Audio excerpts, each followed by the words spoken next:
Assalamualaikum warahmatullahi wabarakatuh. Waalaikumsalam warahmatullahi wabarakatuh. Good morning everyone. Good How are you morning. today? I'm fine, sir. Ya, gimana kabarnya anak-anak?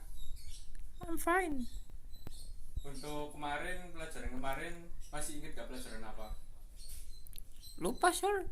Ya, untuk kemarin kita sudah membahas recount ya. Di rumah dibaca nggak bukunya? Enggak.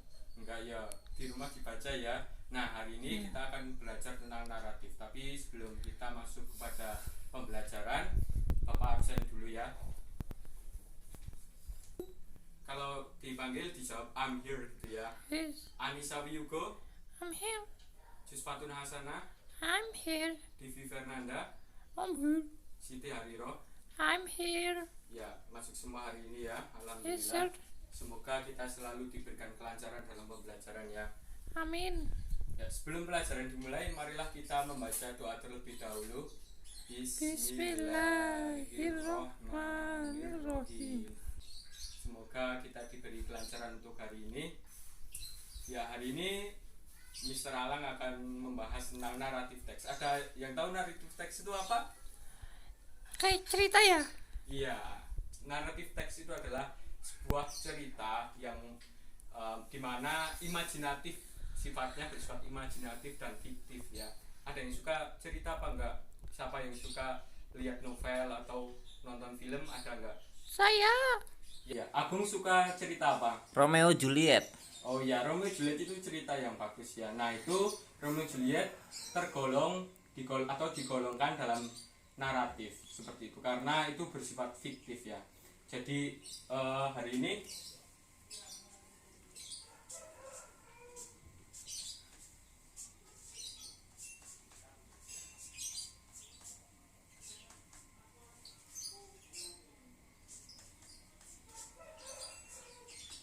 ya, untuk hari ini kita akan fokus pada naratif teks, di mana pada naratif teks itu juga terdapat beberapa type atau types ya. Jadi ada beberapa macam jenis ya. Seperti yang pertama adalah jenis yang pertama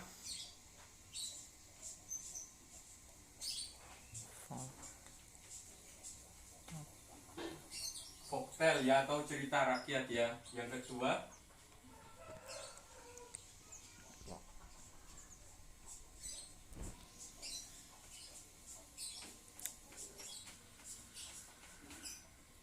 adalah fairy tale. Nah, kalau fairy tale itu dongeng.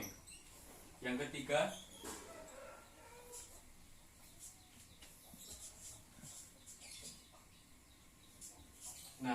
itu legend. Legend itu cerita asal mula terjadinya sesuatu ya. Kalau folktale itu cerita rakyat, biasanya itu seperti Malin Kundang, Sang Kuryang dan lain sebagainya. Fairy tale itu ya sama ya. Terus yang kemudian fable, yang keempat ya. Ada yang tahu fable itu apa?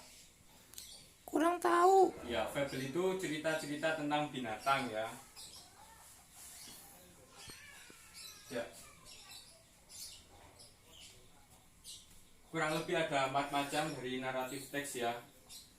Kemudian generic structure ya. Di generic structure-nya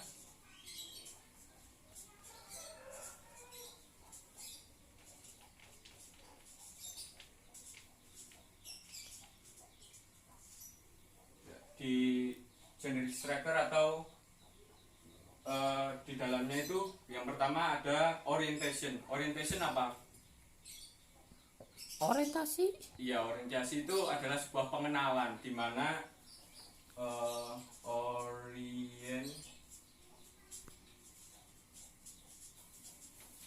Nah, dalam orientation ini tokoh atau alur latar itu sudah mulai ditampilkan, sudah mulai diperkenalkan.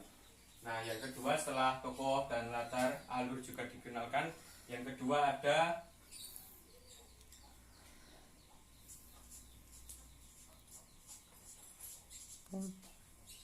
adalah masalah ya. Nanti masalah ini yang akan membuat jalan cerita itu akan menjadi seru. Ya, problem bisa juga disebut sebagai complication ya. Complication.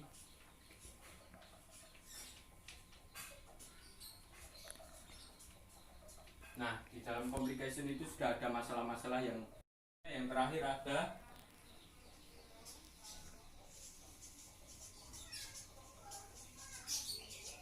resolution, yaitu adalah penyelesaian dari sebuah masalah yang sudah ditimbulkan oleh tokoh cerita. Dan biasanya resolution sendiri itu ada dua ending atau berakhir, kalau tidak sad ending dan happy ending, yaitu kebahagiaan dan kesenangan. Seperti itu, akan berakhir senang atau bahagia, senang atau sedih maksud saya. Nah, untuk social structure-nya itu fungsinya adalah apa? Narrative text kira-kira untuk apa fungsinya? Mengenang. Ya, narrative text itu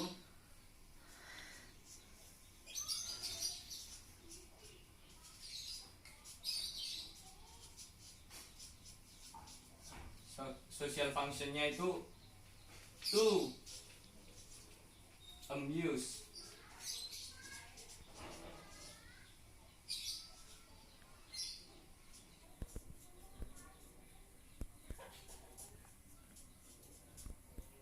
ya.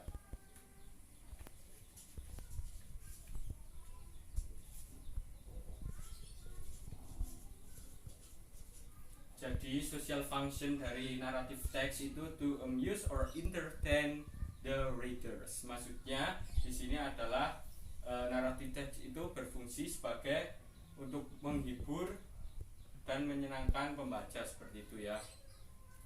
Nah, untuk berikutnya ciri-cirinya apa saja sih dalam narrative text? Nah, ciri-cirinya yang pertama adalah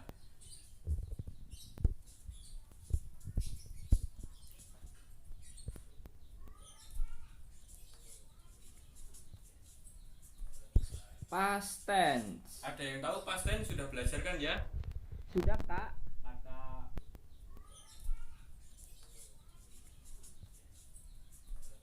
Past tense. ada yang tahu past tense, sudah belajar kan ya? Sudah, Kak. Kata past tense itu kata kerja bentuk ketiga. Past tense di sini adalah menceritakan kejadian yang sudah lampau ya, masih ingat ya? Nah, contohnya past tense itu Sang Kuryang was a farmer atau Anisatul was a little girl gitu ya. Itu sebuah kata bentuk past tense. Nah, selanjutnya ada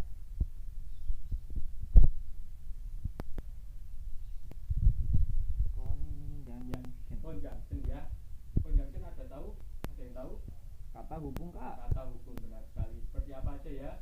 And, terus then, terus apa lagi? Or. So, terus apa lagi? Or. Or. Nah, ya seperti itu ya untuk conjunctionnya. One boy. Selanjutnya ciri-cirinya ada apa lagi? Untuk berikutnya itu adverb ya, yang terakhir ya. Ciri-cirinya itu adverb. Ya, adverb itu kata keterangan ya, seperti sadly, happily, carefully, carelessly, seperti itu ya. Ya, itu sebuah adverb ya. Sampai di sini ada pertanyaan anak-anak? No, sir. Kalau tidak ada, saya cukupkan. Thank you very much for your attention. Wallahul muwaffiq ila aqwamit thoriq. Wassalamualaikum warahmatullahi wabarakatuh. Waalaikumsalam.